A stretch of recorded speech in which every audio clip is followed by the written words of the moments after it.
This viral chess position has stumped and dazzled multiple grandmasters and even computer chess engines such as chessvision.ai and Stockfish on chess.com.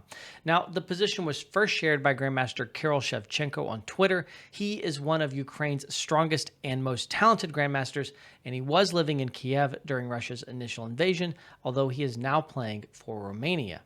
The position is from a Lee chess game by a FIDE master. As famed coach Jakub Ogard assumed, the FIDE master did not find the spectacular solution in the game, although honestly, who would? I certainly could never find the solution in a game. Now, White's first move is not too difficult here. b3 defends the knight on a4, and White is now threatening bishop to d2 checkmate. So that's pretty straightforward, but Black is allowed to be brilliant too. I want to point out here that, as we'll see in the main line, b5 leads to checkmate after bishop c7 check. Now, this is a beautiful checkmating line, but it is basically identical in the game, so I'm going to hold these ideas so we can discover them together in the main line. So after b3, how is Black to be brilliant here and hold off the checkmate? Black can play pawn to e3.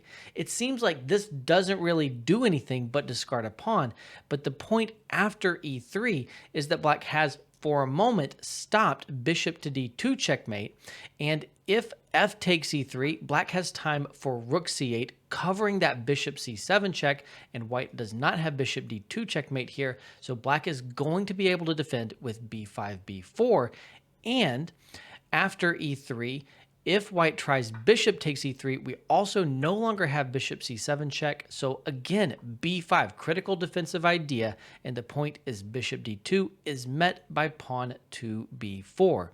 So what is White to do after e3, this excellent defensive idea? Well, the key move is pawn to g4, obviously attacking the bishop here, but that bishop is just going to capture on g4, right?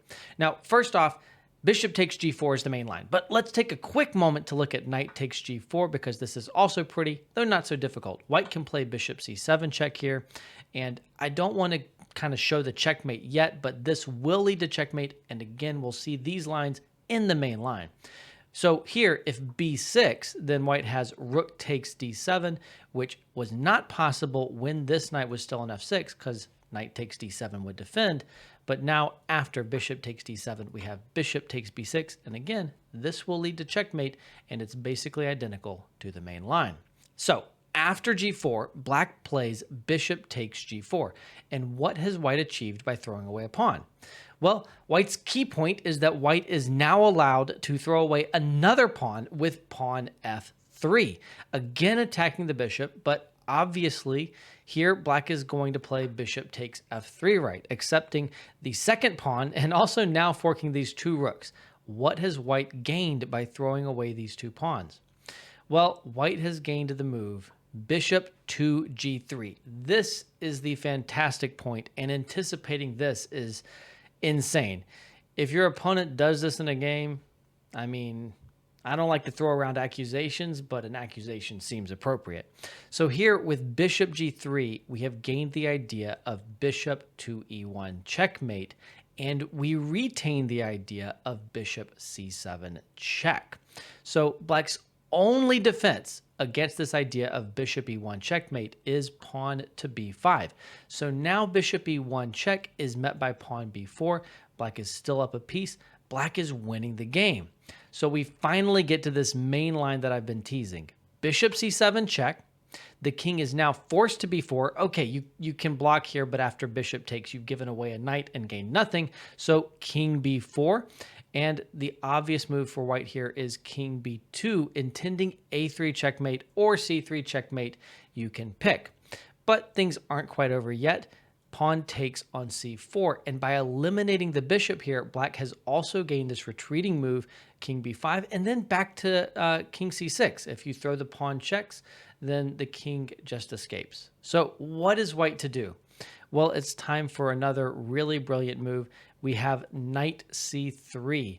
a quiet move that steps backward but covers that critical b5 square. So with b5 covered, with a5 covered, with a4 covered, here the idea is simply pawn to a3 checkmate. Black cannot stop the mating idea. We have pawn takes b3, which does gain a new retreating square, but after a3 check, king c4, we finally have this main line, pawn takes b3 checkmate. 9 moves down the road after these spectacular ideas with g4, with f3, preparing this bishop retreat to g3 and then on to e1, and also the quiet move knight c3. So much spectacular chess fit into such a short span of time. I hope that you've enjoyed this puzzle here. Again, such a crazy thing to imagine playing this in a game here. There's a reason this puzzle has been stumping Grandmasters and Chess Engines on Twitter, but it really illustrates the beautiful richness in the game. I hope that you've enjoyed this puzzle, and if you want to see more, then click on the playlist that is popping up on your screen.